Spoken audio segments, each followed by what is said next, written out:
मैं चाहता हूं कि जो हमारे वक्ता हैं आज के, उन वक्तव्यों का सिलसिला शुरू किया जाए।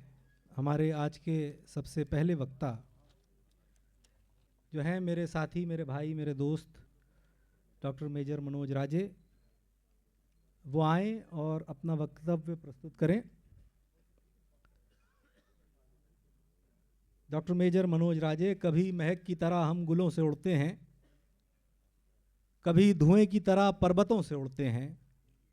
कभी महक की तरह हम गुलों से उड़ते हैं, कभी धुएं की तरह पर्वतों से उड़ते हैं।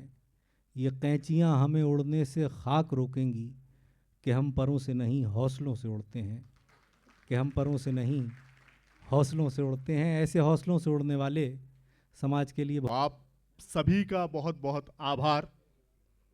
अब मैं मूल बात पर आता हूं कि 2 दिन बाद संविधान दिवस है और संविधान को सेलिब्रेट किया ही जाना चाहिए, इसलिए यह कार्यक्रम रखा गया। क्यों सेलिब्रेट किया जाना चाहिए संविधान को? हम सबको मालूम है कि जब अंग्रेज यहां से जा रहे थे तो वो भारतीयों को बोलते थे, क्योंकि उन्होंने 200 साल हम सबको गुलाम रखा था, तो वो कहते थे कि आप लोग कैसे चला लोगे ये लोकतंत्र वाली बात, ये आजादी वाली बात जो है, ये तो आपने कर ली, लेकिन क्या आप देश को चला पाओगे? लेकिन ये देश, इस देश का लोकतंत्र ना केवल चला बल्कि इन 75 सालों में फला फूला। और उसके पीछे की जो वजह थी, उसकी जो नींव थी, वो उन संविधान निर्माताओं ने रखी जिसके ऊपर आज देश खड़ा है और पूरी दुनिया में अपना नाम कर रहा है। तो इसीलिए कि हम उसी देश के वासी हैं, उस संविधान को सेलिब्रेट किया ही जाना चाहिए और इसीलिए संविधान दिवस के उपलक्ष्य पर यह कार्यक्रम रखा गया।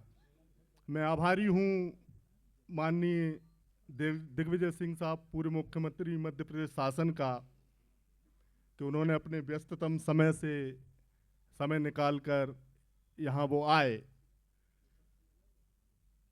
टाइगर ऑफ इंडियन जर्नलिज्म के नाम से मशहूर श्री अशोक वानखेड़े साहब, महाराष्ट्र चुनाव हम सबको पता था, बहुत व्यस्त शेड्यूल था। मेरी जब उनसे बात हुई तो उन्होंने बताया 2-3 दिन कुछ शेड्यूल को देख के, और फिर फाइनली उन्होंने हमें समय दिया कि नहीं, चूँकि कार्यक्रम ऐसा है कि जिस पर बोला ही जाना चाहिए। और मैंने जब मैसेज किया उनको कि ये जो विषय है संविधान विहीन भारत, इसके साथ जस्टिस केवल आप कर सकते हैं, न्याय आप कर सकते हैं, क्योंकि हमें कुछ मिमियाने वाले जो पत्रकार हैं जो पूछते हैं कि साहब आप आम कैसे खाते हैं, आप उठते कैसे हैं, आप थकते क्यों नहीं, वैसे पत्रकार नहीं चाहिए थे। हमें वो पत्रकार चाहिए थे जो खुल के इस मुद्दे पर बोल सकें। तो सर, बहुत बहुत स्वागत है। बादल सरोज साहब जाने माने विचारक हैं, कॉमरेड हैं, अलग अलग मंचों से अपनी बात रखते रहते हैं। DN संदानसिव साहब हमारे साथ होंगे, जो संविधान पर उनकी बहुत अच्छी रिसर्च है, लॉ कमीशन ऑफ इंडिया के वो सदस्य भी रहे। सर, आपका भी बहुत बहुत स्वागत है। साथ ही साथ सामाजिक क्षेत्र की बहुत सारी हस्तियां यहाँ और मेरे सामने भी उपस्थित हैं, उन सभी को मैं नमन करता हूँ और साधुवाद देता हूँ। बहुत बहुत धन्यवाद कि आप लोग यहाँ आए और इसी वजह से ये कार्यक्रम सफल हो पाया है। अब संविधान सेलिब्रेट करने की तो बात आ जाती है, लेकिन साथ ही साथ संविधान जिस तरह से लागू होना था इन 75 सालों में, अगर वो होता तो आज भारत जहां है वहां से कहीं बहुत आगे होता, लेकिन वो नहीं हो पाया। और फिर धीरे धीरे धीरे धीरे ये जो संविधान को कम करते करते करते एक ऐसी स्टेज आ गई कि लोग खुले मंचों से बोलने लगे कि हम संविधान को खत्म कर देंगे, हम संविधान को बदल देंगे। तो फिर मेरे दिमाग में विचार ये आया कि अगर संविधान बदला गया तो क्या होगा, क्योंकि बहुत दिनों में ये सब कुछ एक नैरेटिव सा गढ़ दिया गया कि संविधान मतलब आरक्षण, मतलब दलितों को कुछ अधिकार। लेकिन सोच कर देखिए कि संविधान केवल और केवल रिजर्व्ड क्लास को ही संरक्षण देता है। क्या हालत होती महिलाओं की। हमने वो समय भी देखा जब महिलाओं को घर से नहीं निकलना दिया जाता था, पढ़ाई लिखाई पर बैन था।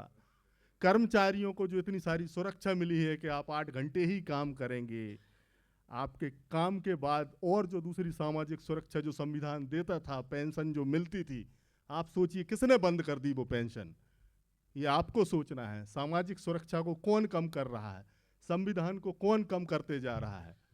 तो ये बहुत बड़ा सवाल है। और इसीलिए फिर हमने सोचा, एक परिकल्पना की गई कि यदि संविधान खत्म हो गया तो क्या होगा। संविधान से आखिर दिक्कत किसको है। संविधान के 3 मूल्य जो संविधान जिस पे टिका हुआ था वो है स्वतंत्रता, न्याय और बराबरी। स्वतंत्रता से किसको दिक्कत है। बोलने की स्वतंत्रता आज कम हो रही है, फ्रीडम ऑफ स्पीच। यहां आने वाले बहुत सारे अधिकारी मेरे से जब बात होती है तो वो बोलते हैं कि यार आने में कहीं ऐसा तो नहीं मेरे ऊपर कुछ कार्रवाई हो जाएगी। और सिर्फ वो नहीं जो इस विचारधारा से इत्तेफाक नहीं रखते, वो लोग भी डरे हुए हैं जो उस विचारधारा के करीब हैं कि यार हम आपके करीब दिखेंगे या कुछ बोलेंगे या संविधान के करीब दिखेंगे, या उन मुद्दों से जो 2-4 बातें होती हैं, अखंड भारत, हिंदू राष्ट्र, गौ माता और 2-4 और ऐसे जुमले जो हैं, उसके अलावा अगर आप कुछ बोलते हैं या इस विचारधारा से कुछ अलग जाते हैं तो फिर आपके भीतर एक डर पैदा होता है। तो ये स्वतंत्रता से किसको दिक्कत है, स्वतंत्रता के भाव से किसको दिक्कत है, आपके बोलने से किसको दिक्कत है। दूसरा संविधान का जो मूल्य है वो है न्याय। न्याय क्या है। हर व्यक्ति न्याय पाने का हक रखता है। कौन है, आपको सोचना होगा, जो देश में न्याय स्थापित नहीं होना चाहते। वो संवैधानिक जितने भी संस्थान हैं उनको धीरे धीरे कम कर रहे हैं।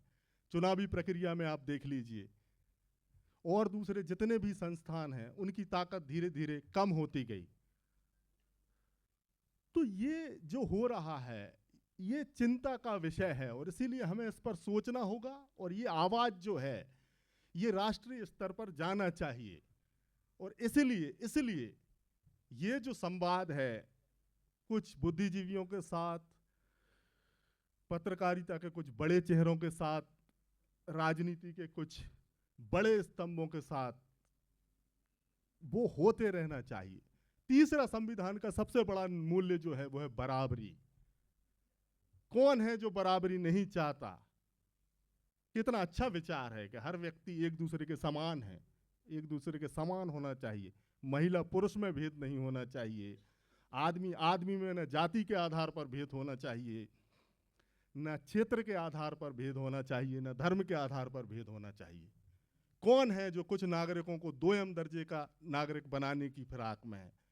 24 घंटे न्यूज पर सिर्फ एक ही नैरेटिव पर बातचीत क्यों होती रहती है। तो उनको तो दिक्कत होगी संविधान से, जो इसमें आस्था नहीं रखते बराबरी में। उनको दिक्कत होगी जो जन्मजात अपने आप को बड़ा मानते हैं और दूसरे को छोटा मानते हैं। और हम सब, हमारी ये कोशिश इस बातचीत से सिर्फ इतनी है कि जो बराबरी का नैरेटिव है ये खड़ा हो और सब, हर एक व्यक्ति भारत का एक दूसरे से बराबर हो। हिंदुत्व की बहुत बात चलती है कि नहीं साहब सारे हिंदू एक हैं। मान लिया, यात्रा निकालते हैं कुछ बाबा, देख लीजिए, ओके, बोले हम सामाजिक सद्भाव के लिए, हिंदुत्व के लिए एक यात्रा निकाल रहे हैं, बहुत अच्छी बात है। खाना खाते हैं एक साथ, अच्छी बात है। मैं तो इससे आगे कहता हूं ना कि आप एक आयोजन करिए सामूहिक विवाह का, जहां पे हमारे परिवार में योग्य वर और वधुएं हैं, हम सब हिंदू एक हैं, एक साथ आइए शादी करते हैं, देखते हैं कितने लोग आते हैं। 1000 जोड़ों की मैं गारंटी लेता हूं, लेके पहुंचूंगा। करिए, आपका भूत उतर जाएगा ये कि सब हिंदू हिंदू एक हैं। तो ये बात मानना पड़ेगी। बहुत सारे लोगों का, जब हम इस कार्यक्रम का प्रचार कर रहे थे तो ये बात भी आई कि कांग्रेस का कार्यक्रम तो नहीं है, क्योंकि मुख्य अतिथि के रूप में माननीय दिग्विजय सिंह हैं। देखिए, सामाजिक क्षेत्र का जीवियों का संवाद जो है वो हमेशा हर क्षेत्र से, चाहे वो राजनीतिक क्षेत्र क्यों ना हो, उसके साथ जारी रहना चाहिए। कांग्रेस से ही संवाद क्यों, ये भी सवाल हो सकता है। बड़ी वजह यह है कि संविधान को जो लागू किया वो कांग्रेस ने किया, पहली बात। दूसरी बात, चूंकि उन्होंने लागू किया था और सबसे ज्यादा सत्ता में वही रहे हैं, तो संविधान की सुरक्षा की जिम्मेदारी भी उन्हीं की थी। कितना हो पाया, कितना नहीं, इसका जवाब माननीय दिग्विजय सिंह साहब देंगे। इसके बाद जो संवाद का कार्यक्रम है उसमें भी आप सवाल पूछ सकते हैं। बात सच है कि कांग्रेस के शासनकाल में भी संविधान कुछ कमजोर हुआ, लेकिन फिर भी जो हम सब देखते हैं कि वहाँ एक जो डेमोक्रेटिक स्पेस था, जो लोकतंत्र के लिए एक जगह थी, वो तुलनात्मक रूप से ज़्यादा थी। वहाँ लोग बोल पाते थे, विरोध कर पाते थे। आज का समय ये है कि ना आप एक कोई आंदोलन करने से डरते हैं कि अगर करेंगे तो आपको ये डर होता है कि कुछ हो ना जाए, कुछ कार्रवाई ना हो जाए। बड़े बड़े जो जनता के मुद्दे हैं, उनके जो बुनियादी मुद्दे हैं, चाहे वो महंगाई हो, बेरोजगारी हो, सामाजिक सुरक्षा का हो, अन्याय का हो, इस पर भी बोलने से लोग आज डरते हैं। तो ये सब सोचना पड़ेगा हमें कि वहाँ डेमोक्रेटिक स्पेस नो डाउट ज़्यादा था, यहाँ थोड़ा सिकुड़ा है वो। उसकी वजह एक, जब माननीय दिग्विजय सिंह साहब बहुरी अकेला आए तो तब उनसे सवाल पूछा गया, तो एक बात ये भी निकल के आई कि कांग्रेस के भीतर ही बहुत सारे लोग ऐसे थे जो उस संविधान के जो मूल्य थे उसमें उतनी आस्था नहीं रखते थे, और इस वजह से उनको लागू करना मुश्किल हुआ। लेकिन इन सब तमाम बातों के बावजूद भी उन्होंने पूरी कोशिश की कि संविधान को जितना से जितना ज़्यादा लागू कर सकें, उन्होंने किया।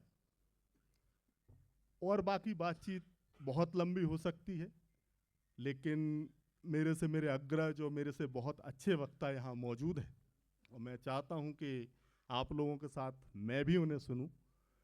आखिरी बात मैं यही कहना चाहूँगा कि हम सब सम्राट अशोक, बिरसा मुंडा, टंट्या भील, इनके वंशज हैं, और ये वो लोग थे जिन्होंने बड़ी से बड़ी सत्ता को बिना उनकी ताकत को देखे चुनौती दी है, और उनको ईंट से ईंट बजाई है और नाकों चन चबवा दिए हैं। तो अगर संविधान पे आँच आई तो ये यकीन मानिए कि हम सब प्रतिबद्ध हैं संविधान के प्रति, और यदि संविधान पर कुछ खरोंच भी आई तो ये तय मानिए कि करारा जवाब मिलेगा। जय ज्ञान, जय विज्ञान, जय संविधान। बहुत अच्छा बोल रहे थे डॉक्टर मेजर मनोज राजे।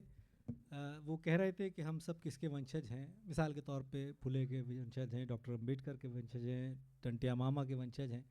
मैं उन वंशजों से सबसे पहले तो ये कहना चाहता हूँ कि आगे आप ऐसा करेंगे उसका धन्यवाद। लेकिन आप थोड़ी देर पहले कह रहे थे कि अब ऐसी आवाज़ें आ गई हैं कि संविधान को बदला जाए या हटाया जाए। आपके होते हुए ऐसी आवाज़ें आ रही हैं, ये तो मेरी शिकायत है आपसे। उम्मीद करता हूँ कि आप इतनी मजबूती से इसे काउंटर करेंगे कि ऐसी आवाज़ भी निकालने में लोग 100 बार सोचें कि इस संविधान हमारा एक ऐसा डॉक्यूमेंट है, वो इस देश की आत्मा है कि उसे किसी भी सूरत में छेड़छाड़ बर्दाश्त नहीं की जाएगी, ना बदला जाएगा, और भी समाजों को इससे जोड़ें। मैं चाहता हूँ कि हमारे अगले स्पीकर, जो कि जिस दौर में पत्रकारिता और लोग रेंग भी नहीं रहे हैं, डेमोक्रेटिक स्पेस पे